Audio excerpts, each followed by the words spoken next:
Bueno, bendiciones a cada uno de ustedes. Aquí el pastor Michael Mejía de Centro Cristiano Berea. Nuevamente aquí con un video y con contenido que es para edificación de todos aquellos que andan en busca de esa verdad y esa verdad bíblica. Así que hoy nos acompaña el pastor Lázaro Granados de Nuevo Pacto Longview. Y es un placer tenerte con nosotros acá, pastor. Y sé que todo lo que estaremos discutiendo en el día de hoy será para edificación de la iglesia y también nuestra. Sí, Tú tienes un don y una habilidad que el Señor te ha dado para enseñar la escritura y también para edificar la iglesia a través de esa enseñanza con el tipo de explicación que nos das. Así que seas muy bienvenido. gracias, pastor. Antes de empezar con el contenido, danos un poquito de tu historia, de cómo fue tu conversión, cómo fue tu llamado. Háblanos un poquito acerca de ti y cómo el Señor te ha colocado en el ministerio que hoy diriges. Sí, amén. Bueno, como decía el pastor Michael, mi nombre es Lázaro Granados, pastoreamos por la gracia de Dios, iglesia en Nuevo Pacto Longview. Estamos ahí desde el 2019, aunque comencé pastoreando a finales del 2018, pero nos mudamos en el 2019. Yo, por gracia de Dios, nací en un hogar cristiano. Padres ya eran cristianos, entonces era para nosotros muy familiar el ir a la iglesia, el escuchar el evangelio, escuchar la palabra, escuchar coros, himnos en casa. Eh, no era nada ajeno a mí y a mi hermano Marvin, que también crecimos en ese ambiente.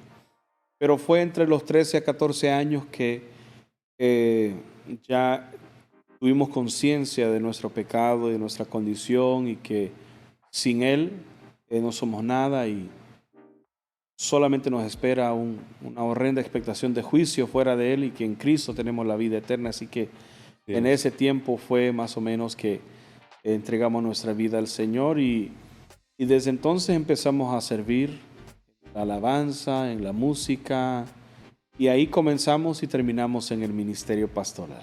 Sí, wow. Tremendo cómo Dios va colocando las cosas y aunque tú naciste en un hogar cristiano, naciste, podríamos decir, estuviste en las bancas de la iglesia desde a muy temprana edad, pero todavía tuviste que llegar a una realización de tu pecado, de tu condición delante de Dios. Y sabemos que eso solo viene a través de la palabra de Dios y conocer quién es Dios. Todo comienza con la doctrina de Dios, ¿verdad? La doctrina, teología propia. Y hablando un poquito acerca de la escritura, llegamos a entender que la escritura es tan importante en nuestros tiempos para nuestros jóvenes, para las diferentes iglesias, que es necesario volver a esa raíz y es necesario ir a la escritura y ver qué es lo que la escritura y conocer a Dios a través de la escritura, perdón. Y por eso quería preguntarte, ¿qué es la Biblia? Sí, bueno, la Biblia es la palabra de Dios. Creemos que es inspirada por Dios, es infalible, es suficiente, es inerrante. Creemos que la Biblia solamente consta de 66 libros total. De hecho, la palabra Biblia en griego significa colección de libros, o muchos libros, porque aunque es una sola, consta de diferentes libros, diferentes escritos. En realidad todos conllevan la misma historia de principio a fin, la historia de la redención. Sí, vemos la historia del hombre, la historia del pecado, la historia de la nación de Israel, de los inicios de la iglesia, pero en realidad es la historia de Dios, la historia de la redención, cómo es que esto inicia y cómo termina. En Génesis comienza y termina Apocalipsis. Efectivamente, y contestaste mi siguiente pregunta, pastor, ¿qué significa la Biblia? Significa los libros, significa la compilación de los libros que fueron divinamente inspirados por Dios. Y eso nos trae a mi próxima pregunta, y es ¿cómo se forma el canon de la Escritura? Sí, fue un proceso de tiempo, pero que en la Escritura se ve claramente ese proceso de alguna manera. La inspiración de los profetas, de los hombres, todos fueron hombres, aunque hay 2 libros que llevan nombre de mujer, pero fueron escritos por hombres. Dios escogió aproximadamente 40 a 44 hombres en un lapso de 1500 años para redactar, registrar la revelación de Dios. La Biblia es, en primer lugar, la revelación de Dios.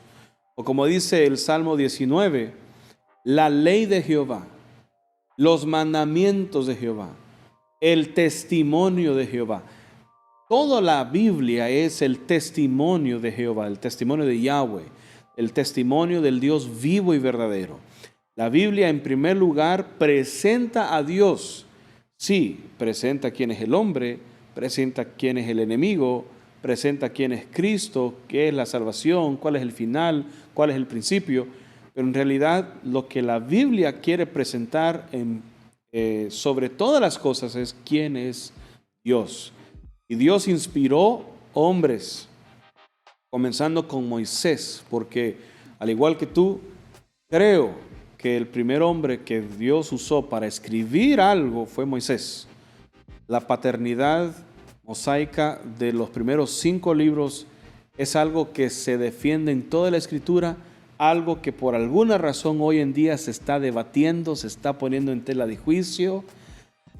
No me explico por qué más, no encuentro explicación más que el enemigo siempre buscando desvirtuar la palabra de Dios. Pero Moisés fue el primero, y otros hombres como David con los Salmos, Salomón con Proverbios, los profetas que llevan el nombre de cada profeta. En el Nuevo Testamento vemos también los primeros 4 que llevan el nombre del escritor: Mateo, Marcos, Lucas, Juan. Y de ahí las otras cartas y otros escritos que fueron redactados por diferentes hombres como Pablo, Juan, Pedro, Santiago, Judas. Todos estos libros llevan la inspiración divina porque fueron escritos por un hombre que fue inspirado, o como dice Pedro, fueron movidos, llevados, impulsados por el Espíritu Santo para escribir estas cosas. La inspiración de las Escrituras es algo que a mí me ha llamado mucho la atención, y es algo que en esos últimos meses he podido compartir en la iglesia, cómo Dios movió a estos hombres para escribir. Algunos, como Moisés, recibieron la expresa orden divina de escribir. Moisés, Dios le dice, escribe. No hay de otra. No hay de otra, no hay manera de interpretarlo alegóricamente. O sea, Dios le dijo, escribe, y escribió, y ahí tenemos los escritos. En cambio, Judas, capítulo 1, vemos cómo Dios inspiraba a otros. En Judas tenemos un excelente ejemplo. Judas dice, yo quería escribirles acerca de nuestra común salvación, pero veo la necesidad de exhortarles a contender ardientemente por la fe, porque hay gente que se ha metido en la iglesia disfrazadamente. Entonces ahí vemos cómo Dios inspiró a alguien, poniendo la necesidad, poniéndole un sentir, cosa que yo creo que vamos a hablar más adelante. Sí. Dios puso en Judas un sentir y le cambió la idea. Y él discernió que era de Dios tener que escribir. Yo quería escribir de la doctrina, pero ahora siento la necesidad, veo la necesidad. No solo un sentimiento, era una realidad. La iglesia en el tiempo de Judas estaba pasando por un tiempo difícil, peligroso. Y él necesitaba alertar a la iglesia. Y él empieza a escribir. Pero no era idea de él.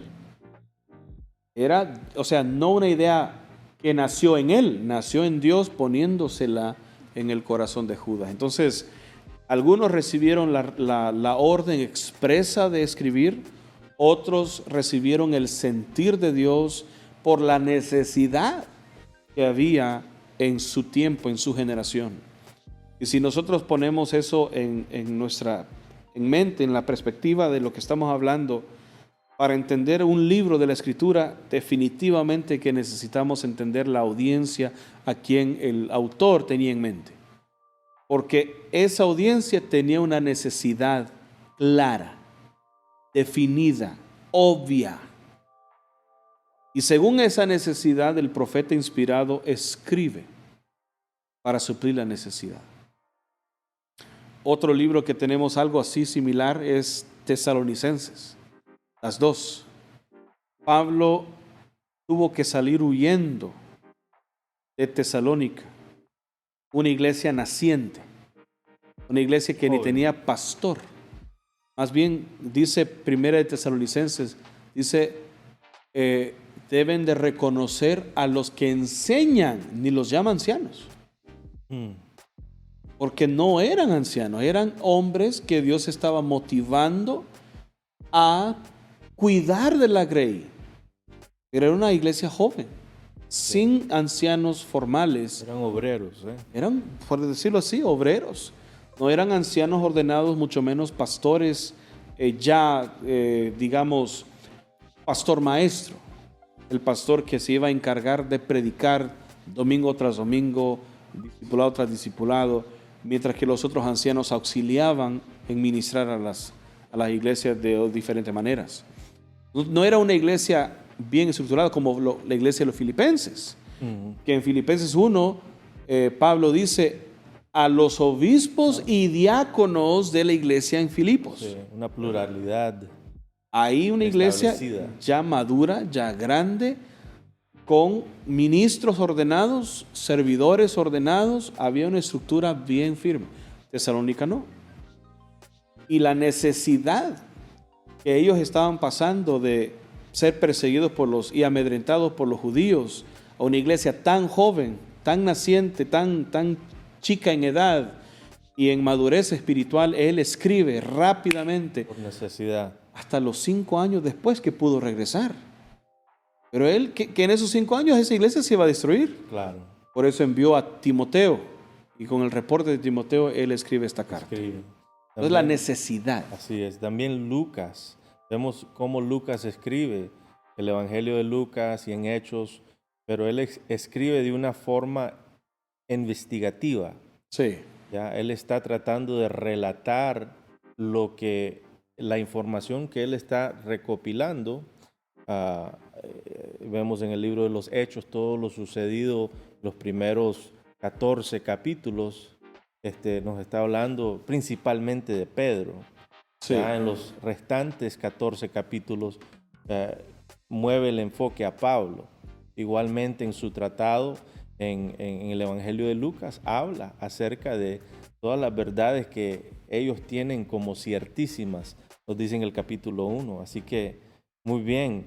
Entonces, la escritura, el canon se formó a partir de unos 1500 años, 100 años para el Nuevo Testamento, el primer siglo, 1400 años para el Antiguo Testamento, más o menos entre 40 a 44 autores, porque es debatible. Sí. Y vemos la diferencia de culturas, del idioma, de nivel académico, de función y oficios, de diferentes hombres que escriben y no se contradicen. Tú mencionaste que la escritura era inerrante, infalible, suficiente. Y en ese sentido,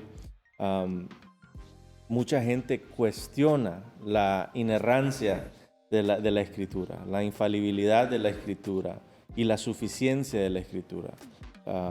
Y háblanos un poquito acerca de cuáles son algunos de esos peligros que vemos en el día de hoy con esos términos que acabas de mencionar? ¿Cuál es el peligro en contra de la suficiencia de la Escritura?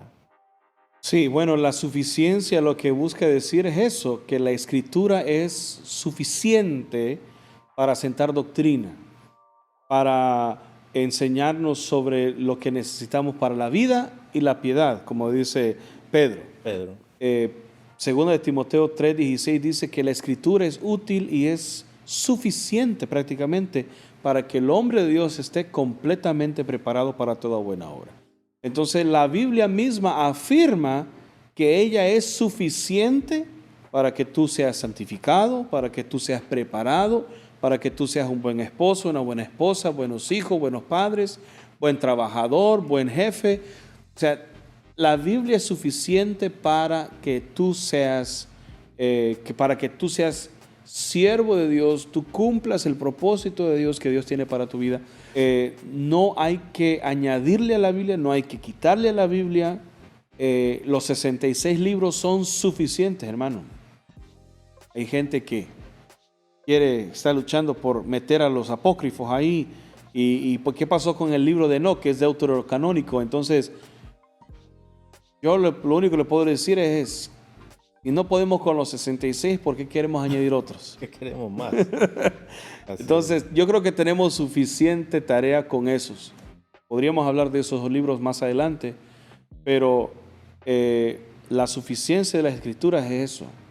La Biblia es suficiente. No necesitamos nada más para la vida y para la piedad. No necesito cursos de filosofía, psicología. No necesito nada más que conocer esto para delante de Dios ser un buen X. Así es. Y es lamentable que hoy en día se cuestione con tanta pasión estas cualidades de la Escritura, lo cual por mucho tiempo se había establecido históricamente que la inerrancia de la Escritura era algo que estaba dado por sentado. La suficiencia también, aunque dentro de la historia han surgido sectas que han añadido libros, como los mormones, como los testigos de Jehová, como los adventistas y ciertos otros grupos. Pero ¿por qué es importante conocer la Escritura para el creyente en el día de hoy? ¿Qué ha sucedido en el día de hoy que nos obliga a nosotros, los creyentes, a regresar a las raíces de conocer la Biblia, la Escritura, a conocer las doctrinas básicas de la Escritura y tener una buena comprensión acerca de lo que la Biblia dice? ¿Por qué es importante? Mira, a mí me encanta el Salmo 19. Salmo 19, todo el Salmo es hermoso. Pero para centrarme en la pregunta del verso 7 en adelante, yo creo que nos dice la razón por qué debemos estudiar la Biblia, por qué debemos leerla, por qué debemos meditar en la Biblia. La ley de Jehová es perfecta que convierte el alma. Queremos cambios en nuestra alma, queremos cambios en nuestra vida, queremos que las almas se arrepientan, sean salvas, porque la palabra convertir es cambiar, retornar, hacer volver, restaurar incluso puede significar.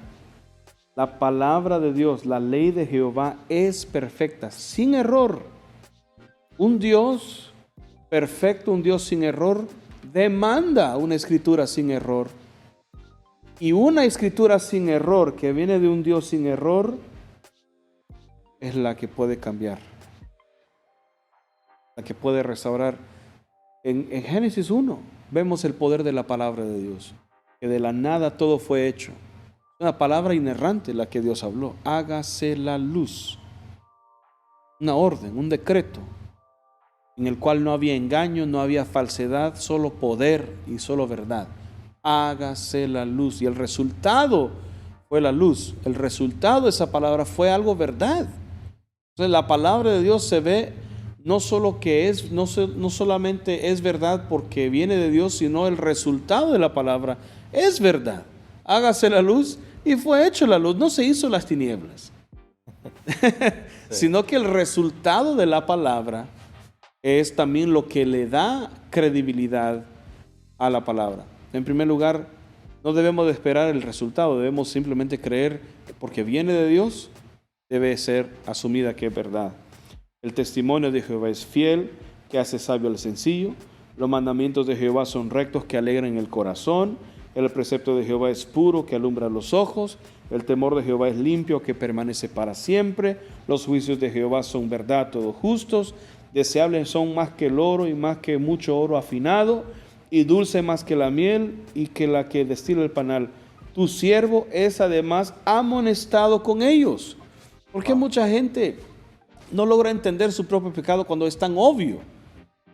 Porque no va a las escrituras, que Santiago dice que es un espejo, para ver. Dice, tu siervo es amonestado y en guardarlos hay grande galardón. Entonces aquí te puedo dar 4 razones por la cual debemos nosotros estudiar la escritura. 1, porque es de Dios y tiene poder.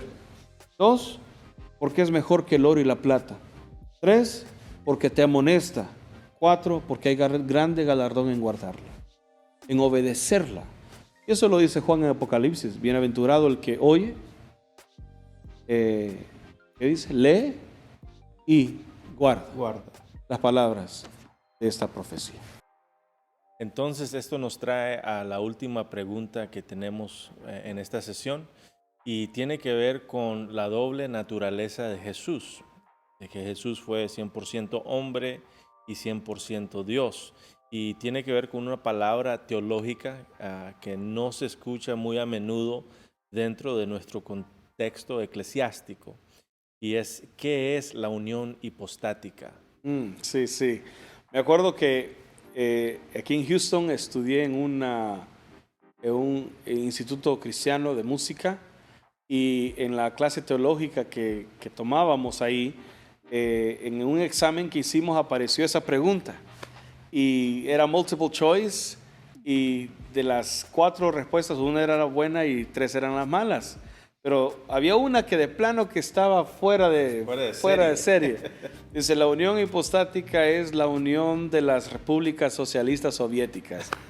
Nada que ver, ¿verdad? Pero estaba ahí para distraer, ¿verdad? A ver quién cae en la trampa. El enemigo. Sí. En realidad, la unión hipostática, aunque suena bien complicado, es la afirmación de las Escrituras, que en Jesús, cuando encarnó, habían 2 naturalezas, la divina y la humana, 100% Dios y 100% hombre. Y esto, repito, es lo que la Biblia afirma. Los teólogos no son los que inventan doctrinas. Los teólogos a veces tienen que inventar términos para encerrar lo que la Biblia dice sobre algún tópico o algún asunto. Si bien la unión hipostática como término no aparece en la Biblia, pero el concepto sí. Y la Biblia afirma que Jesús era 100% Dios y 100% hombre. Y para esto debemos afirmar ciertas cosas que también la Biblia dice sobre cristología, sobre quién es Jesús. ¿Quién es? Jesús, en primer lugar, es preexistente. Es decir, Él ya existía antes de nacer en María, de ser concebido y engendrado por Dios en María. Él ya existía con el Padre, y esto lo afirma tanto el Antiguo Testamento. Miqueas 5:2 dice que sus salidas son desde el principio, desde los tiempos de la eternidad, o sea, de la eternidad, desde los tiempos del principio. O sea, Jesús ha salido a visitar su creación desde el antiguo tiempo. Su venida ha sido profetizada desde Génesis 3:15. Sus apariciones incluyen el ángel de Jehová, también el príncipe del ejército de Jehová en Josué capítulo 5. Él es mencionado, por ejemplo, en el Salmo 2. El Padre dice, yo he puesto a mi rey en Sión. Y el verso siguiente dice, yo publicaré el decreto. Jehová me ha dicho, mi hijo eres tú. esta persona que está hablando, de quien Jehová ha dicho, mi hijo eres tú, es alguien que existía antes de David. No está hablando David de él mismo. David está hablando de alguien que dijo estas cosas, que es antes de David y después de David a la vez. La palabra decreto es muy importante porque el decreto de Dios solamente Dios los conoce. No hay ningún ser humano que conoce el decreto de Dios. Y este se refiere al Hijo eterno, Jesucristo, que vino a nacer de una virgen. Gálatas sí lo dice. En el cumplimiento de los tiempos, Dios envió a su Hijo, nacido de mujer y bajo la ley, para redimirnos a los que estamos bajo la ley y bajo la condenación. Entonces, cuando vino Jesús al mundo, Juan 1:14 dice, y aquel verbo, ¿cuál verbo? En el principio era el verbo era con Dios, es decir, vivía en armonía, en comunión al Padre, por supuesto el Espíritu Santo también. Y este verbo a la vez era Dios, no es una persona, un humano que disfrutaba de comunión con el Padre, no, es Dios. Y para eso debemos afirmar también que la Biblia habla de la Trinidad. El Dios vivo y verdadero es trino, Padre, Hijo y Espíritu Santo. Un solo Dios en tres personas divinas. El Hijo fue enviado por el Padre al mundo y como dice Hebreos, me preparaste cuerpo. Entonces el Hijo para nacer tuvo que adoptar naturaleza humana. Entonces el Hijo no dejó de ser Dios. No sé, cuando dice Filipenses que se despojó a sí mismo, la palabra kenosis en griego, que significa vaciarse, es una palabra que Pablo usa, pero no en el sentido literal, sino una manera de describir cómo fue la encarnación.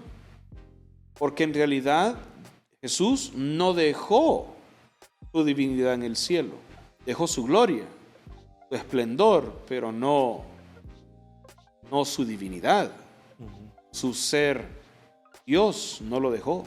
De lo contrario, no pudo haber sido Dios en la tierra. Claro. Su nombre, Emmanuel, eso es lo que significa Dios con nosotros. Entonces, para nacer, Él adoptó a su naturaleza ya divina, naturaleza humana, carne, cuerpo, sangre, pero esto sin pecado, sin la mancha del pecado. Jesús no pecó porque no podía pecar. No pecó porque Él era Dios, puro y sin mancha.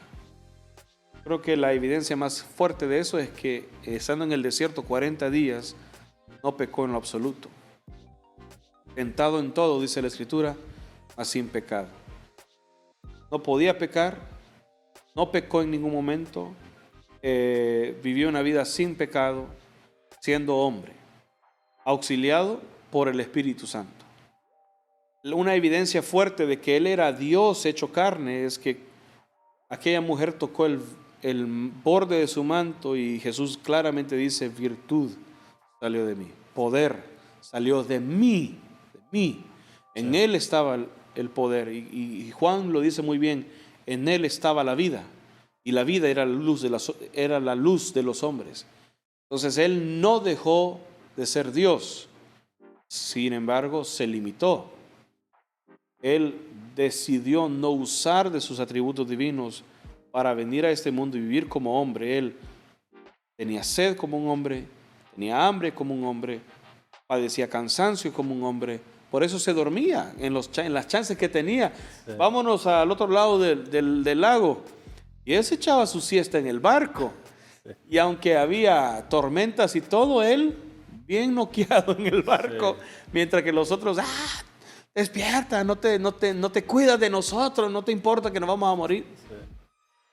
Pero él, como todo ser humano, él reía, él lloraba, él gozaba, él sufría.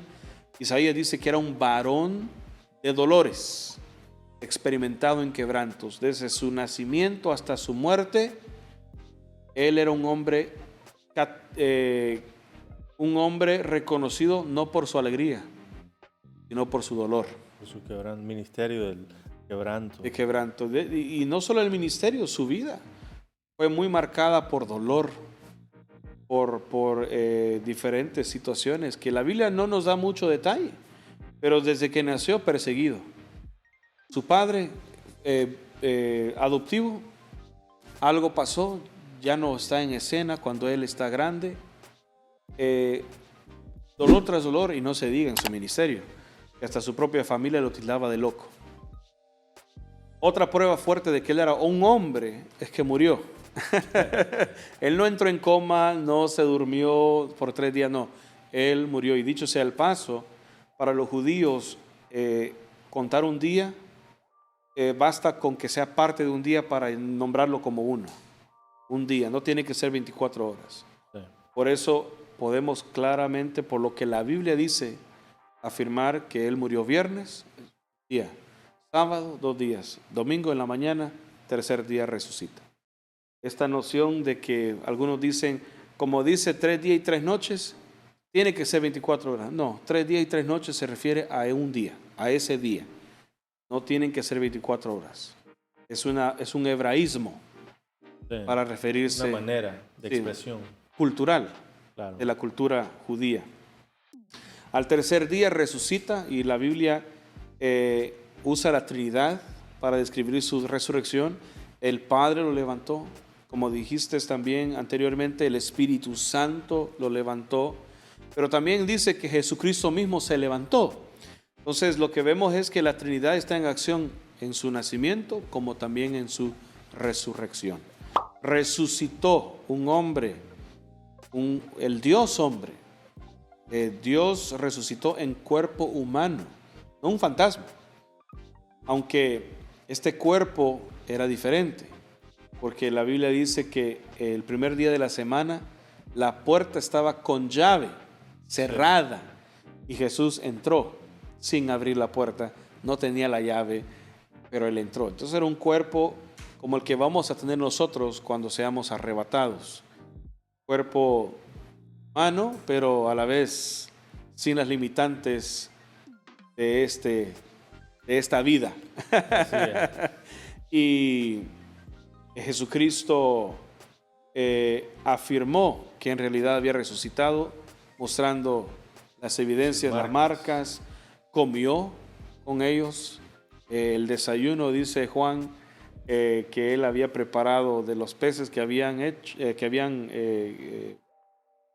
habían pescado, ¿sí? Valga la redundancia, los pescados que habían pescado.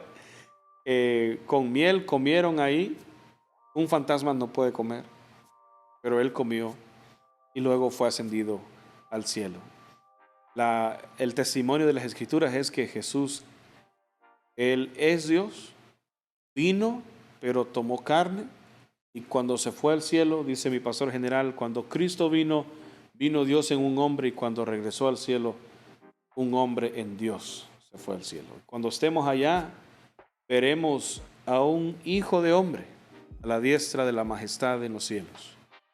Y eso en lo personal a mí me llena de mucha expectativa y mucha emoción, porque veremos a alguien, veremos a un hombre, pero no es un hombre cualquiera, es el Dios hecho carne que nos va a estar dando la bienvenida. No Pedro, Él nos va a estar dando la bienvenida al cielo. Y después, muchísimas gracias, Pastor Lázaro, ha sido de mucha bendición todo lo que nos ha compartido y su perspectiva acerca de las muchas preguntas que hemos podido compartir. Así que vamos a tener que hacerlo otra vez. Amén, amén. Amén. Dios mediante. Amén. Y Dios les bendiga.